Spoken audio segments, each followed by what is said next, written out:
The greatest horror movie of our generation has just come out, and I feel like not a lot of people are recognizing it as being more than just an incredible film. Now, to classify something as the greatest or an MVP, it needs to follow an objective guideline. Like, you can have something be your favorite without any rhyme or reason, but for something to be the greatest, there needs to be some facts and justification. To be the greatest in that respective field, you not only need to prove that you're worth being in the conversation by, being good, but the greatest sets a new precedent, a new approach to the table. It has to break the norm and set a new one, inspire people to follow in those footsteps. So back to horror, because I recently saw the greatest horror movie of this generation. Obsession. This masterpiece of filmmaking crafts an effective approach to horror that I haven't really seen from the mainstream as of recent. On top of that, this movie brings forward a complex and engaging narrative while also delivering some of the best acting performances I have ever seen. But more on that later. Alongside the release of Obsession, another amazing horror movie has given their contribution to the space,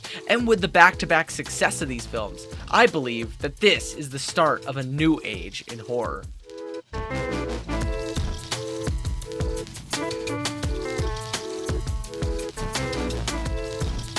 So in this video, I'm going to examine those two horror films, which are, of course, Obsession, as well as Backrooms. And we'll see how they stick out in the horror scene, as well as what they're doing to contribute to the new age. So, let's get started with...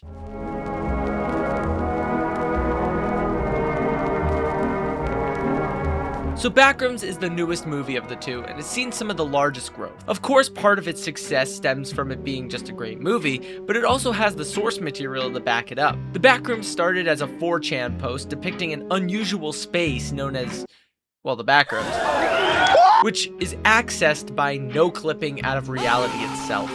The way the initial Backrooms post presents its concept is entirely through the fear of the unknown. The area is a mystery, and on top of that, it looks... normal? Like, this is definitely not the place you would think of seeing when you literally no clip out of reality. Then there's the possibility of creatures lurking around, but as to what they are, what they'll do to you is unknown. Hell, the way you even get to the Backrooms is seemingly random. But the Backrooms set an isolated and panic-inducing scene through this impossibly large, unfamiliar space with no way of leaving. This concept took off and garnered a rather close fan base, but it wasn't until 2022 when the Backrooms would find mainstream success when YouTuber Kane Pixels released Backrooms Found Footage. This video was revolutionary and really accentuated what made the Backrooms so special in the first place, as well as placing it into perfect video format. The found footage style places you right into the position of the protagonist, meaning you get the full force of the atmosphere. Where every turn is identical to the last, you begin to relate to the cameraman as he stumbles through these endless corridors. The same thing goes for the entities. Kane really showed the heart of what a Backrooms entity is and should be. You vaguely see it, you know it exists, but can only kind of make out what it actually looks like, and even in the actual climax and horror is shot in a way that still makes the creature reasonably unknown. The camera spins and you briefly see a blur running at him. It's an incredible work of horror and brought this very cool concept to the public eye. And as Kane advanced his series, he also expanded the lore of the Backrooms. But what makes Kane's version of the Backrooms so good is how he can add lore and story without ruining the atmospheric and unknown horror that the Backrooms has. However, with both Kane's added lore and the large number of Backrooms fans that were created,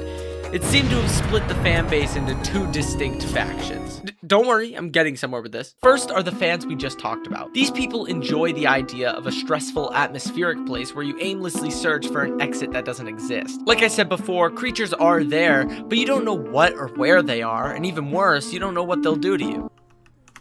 We'll call these the legacy fans. Now, the second faction of Backrooms fans enjoy another couple aspects about the Backrooms: its liminal appearance and its intense exploration. For those that don't know, a liminal space is a place that is in between destinations. Because you simply pass through these areas, they may invoke feelings of nostalgia or seem unsettling or dreamlike.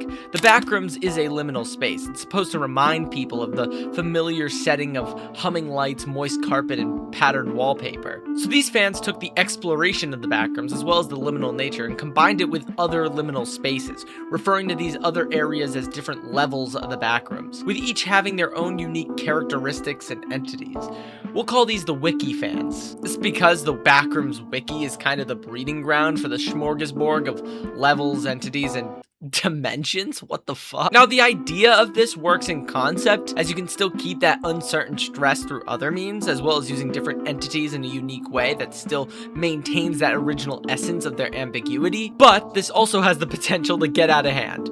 Which it did. What followed was content farms, little kids, and a bunch of other people, turning the Backrooms into a slop fest of infinite levels, with a kooky cast of entities that'll kill you or torture you or turn you into other entities. It basically became the SCP Foundation if the SCP Foundation had an entity that had a domain expansion and was like oh, what do you know? So for a long while, the Backrooms devolved into a cash cow, wannabe dream core, entity crammed slop fest. But despite these fans ruining a lot of what makes the Backrooms so scary, Kane's consistency in the series, along with some other cool spin-offs like The Oldest View, combined with other creators making similar and effective videos, kept the public perception of the Backrooms reasonably hopeful and positive. So much so to where a movie was bound to be made. So who better to direct it than the guy who made that spark in the first place? And finally, we arrive here.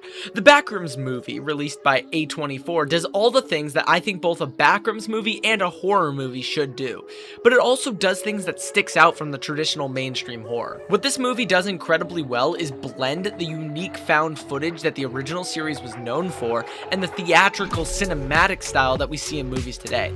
The analog parts were easily my favorite and scariest parts in the movie, while also meshing those two factions of the Backrooms that I mentioned earlier. It keeps that unknown stress with this unknown entity pursuing Clark during this sequence, but while Clark runs deeper, the Backrooms begins to transition into different levels, and you see different creatures. This was like the coolest way you could implement that part of the Backrooms, keeping what makes it scary but showing off that unknown exploration side as the seemingly identical walls change into something completely different, making Clark and the viewer even more lost. But the idea of a Backrooms movie seems kind of flawed, right? I mean, you can't just have 2 hours of walking around with the same astonished lines getting repeated over and over again. Whoa, this is crazy. Whoa, I'm so freaking lost right now. What are these, some kind of backrooms? Say that again. There needs to be some substance, some meat on these bones. I told you. Kane crafted a wild and amazing narrative in this film, making it feel intense and fresh while keeping it from being boring and stale. He juxtaposes the real world from the Backrooms through the eyes of Clark. Clark hates his job, is divorced because of his own selfishness, that dipshit. He dreams of being an architect but feels confined where he is, both figuratively and literally with how small that office is. I am a fucking architect. God damn it, I'm just stuck selling shit furniture because someone won't get off their fat fucking ass and help me. However, the Backrooms are an escape from that. It goes on and on and on with architecture that just doesn't make sense. This is later revealed to be because the Backrooms is actually mimicking the real world, but it just doesn't quite get it right. Or does it? I don't think I''ve ever seen this interpretation of the Backrooms. Usually it's entities here, entities there, whoops, now you're in level 2357878934971343624971346 and a Batman symbol. Yes, I wrote all that in my script. But this interpretation explains all the different levels and entities. It doesn't feel forced and stylistically unbalanced because Kane is able to build a world that includes those aspects. This movie is unlike anything I've ever seen. Its incredibly interesting concept of traversing through an impossibly large area that tests the lines of reality is made so much better with the blend of modern cinema and more indie creation. Its intentionally complex lore and flawed characters make for a different experience each time you watch it. My only complaints is that there wasn't more found footage. I think they were just some of the most well-made, intense, and atmospheric parts of the movie. On another side note, I think that this movie is also a PSA on generative AI, with how the Backrooms attempts to remember the real world, but can't entirely get it right. And using a character like Clark, the film shows what happens when you push away any chance at developing yourself and learning more about who you are, your flaws, and the world around you. Just like how AI prevents you from being a better creator. Instead instead of Clark having to deal with reality, he can hide away in this fake reality, one where all of his problems can be easily solved. Now, to end off this section, I'd like to show you a clip from the goated Drew Gooden, because I think it really represents everything wrong with AI. I understand how tempting a shortcut can be, especially when you go online and you see all these other people doing cool things and you're like, man, I'll never be that talented. It would take me like 10 years to learn how to make music like that. Okay, that's fine. What's the rush? Just start right now. Don't worry about how long it's gonna take. Just take the first step. How are you ever gonna do something for 10 years if you won't even do it for one day? Maybe you won't be good at something the first time you do it. You probably won't. But every time you improve, that's something that you can feel proud of. That's something that you did. Call me stubborn, but I would rather make something shitty on my own than watch a computer make something good. Now, this section is important because of how apparent the sudden rise of AI has been as of recent. Seeing really successful movies symbolically dunking on it, even if that wasn't the intention, it can be interpreted as such. So this might genuinely affect how massive studios approach the use of it. Film real content, damn it!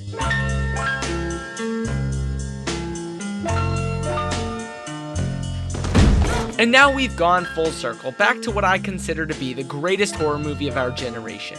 Obsession, created by Curry Barker, who you may know from the sketch comedy channel That's a Bad Idea. No, girlfriend. How long did you have that in there? It was a while. I don't want to see you for a bit. The movie follows this soy chud loser bear as he makes a wish through a one-wish willow for his close friend Nikki, to whom he also has a crush on, to love him more than anyone in the whole wide world. Now, from the name of the movie and the premise, you would think that this is a monkey paw sort of thing. But what I think this movie does so well is show how the wish granter wasn't the problem, but rather the idea of the wish itself is what was cursed. Bear's character devolves from a lonely loser to a downright sinister person.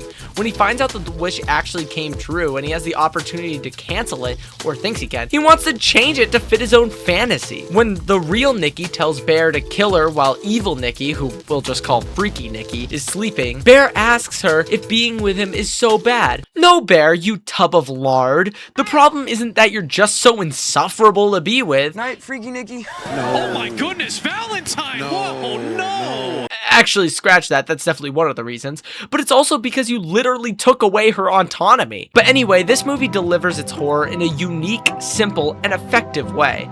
My exhibit A for this is the bedroom scene, where the entire room is pitch black and you vaguely see Nikki's silhouette in the corner. This shot was chilling. Usually what most mainstream horror movies like to do is subvert expectations. The protagonist thinks someone's behind the door, they slowly approach it, the atmosphere builds, the music gets louder, they open the door, and nothing. Then they turn and the monster's right next to them, with a big thud. Cool, effective, but pretty saturated in the modern day. But in this shot, it's stationary. No zooms or pans or quick and sudden movements, at least not from the camera. It takes the viewer back to waking up as a child and seeing a shape in the darkness, wondering if it's a person or just your imagination. This shot is predatory in nature. You know that if they're making this shot, that there's something to be looking at, but there's nothing there. Or is there? Then by the time you notice her, you hear her voice. Go back to sleep. And it cuts to a shot of her with a terrifyingly uncanny face. They actually did her makeup to give her a more uncanny valley look. I don't think I've ever seen something like that in mainstream horror. It also does this really cool thing of the monster hiding in plain sight. And I'm not talking about the background, because like that's the point. It's for you to be aware of the monster, but the character isn't, which makes the scene stressful and nerve-wracking as you wait for them to notice. I'm talking about a seemingly empty area that you know is off, and then when you look deeper, you see it.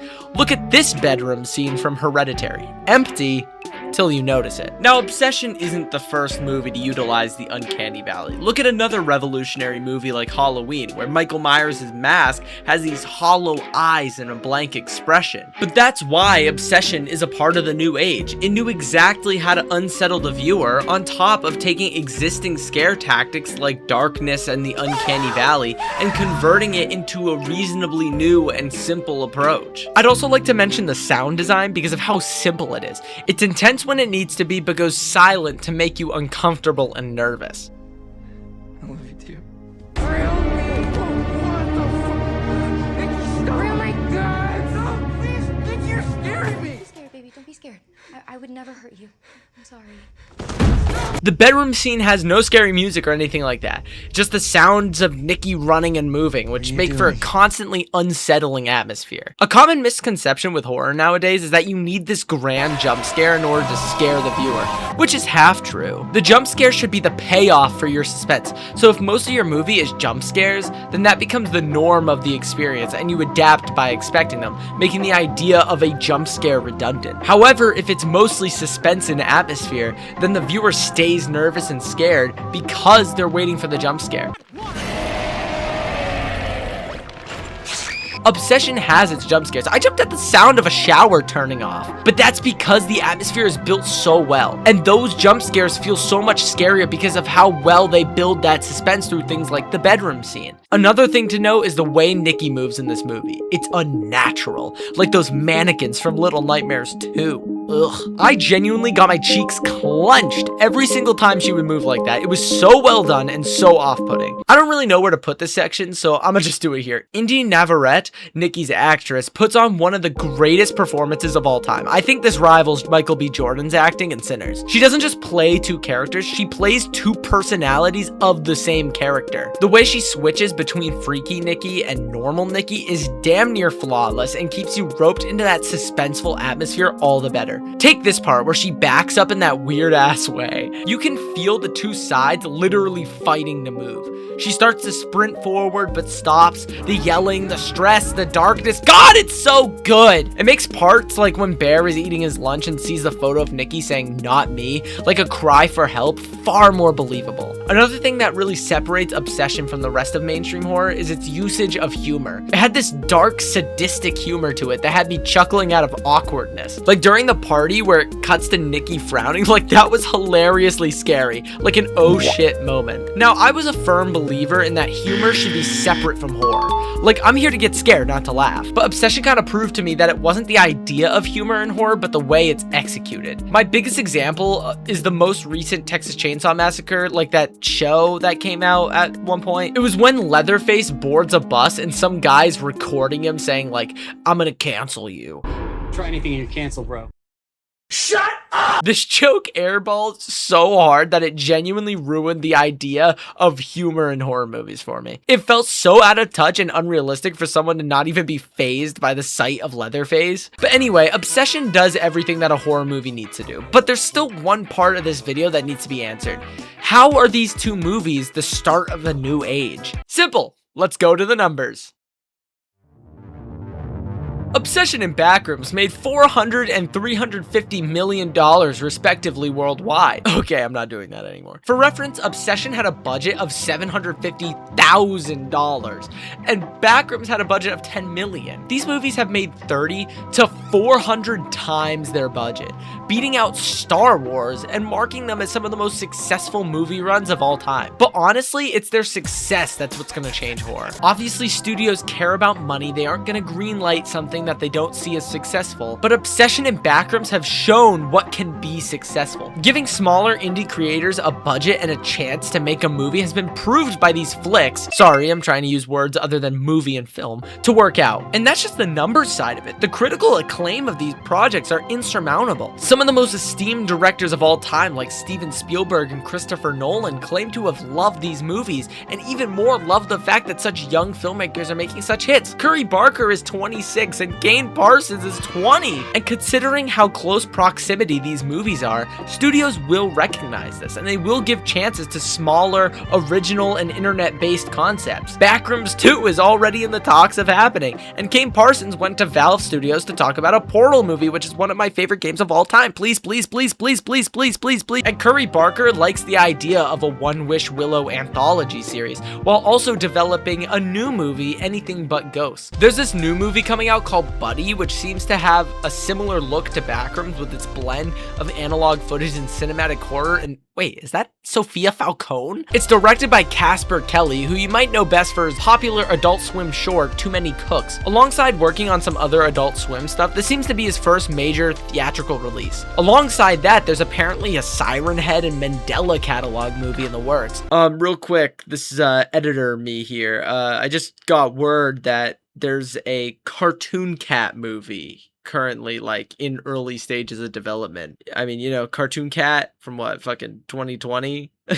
But these are stories that originated from internet forums and YouTube series, just like the Backrooms. This is absolutely the start to something new in the industry, a hopeful embrace towards original, unique, and smaller scale content made by determined indie filmmakers. Now, just for clarity's sake, Backrooms is not the first movie to use found footage. Look at another great horror movie like Sinister. And Obsession isn't the first to use the uncanny valley and a consistently intense atmosphere. Look at Skinamarink and Hereditary. This is just like how Halloween wasn't the first to use a slasher, look at Psycho, but it pioneered the era of slasher horror films, which became some of the most popular pieces of media to date. Obsession and Backrooms have already proved to be incredible, well-made movies on their own, and proved to be financially successful. So I firmly believe that these will have a similar influence to a new age of horror as Halloween had. However, rather than this being a new age in terms of concept like slashers or psychological horrors, instead it's a new age in what movie studios decide to make. But time will tell. I hope you enjoyed this video.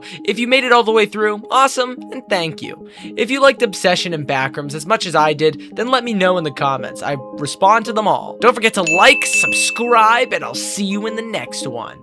So, yeah, bye.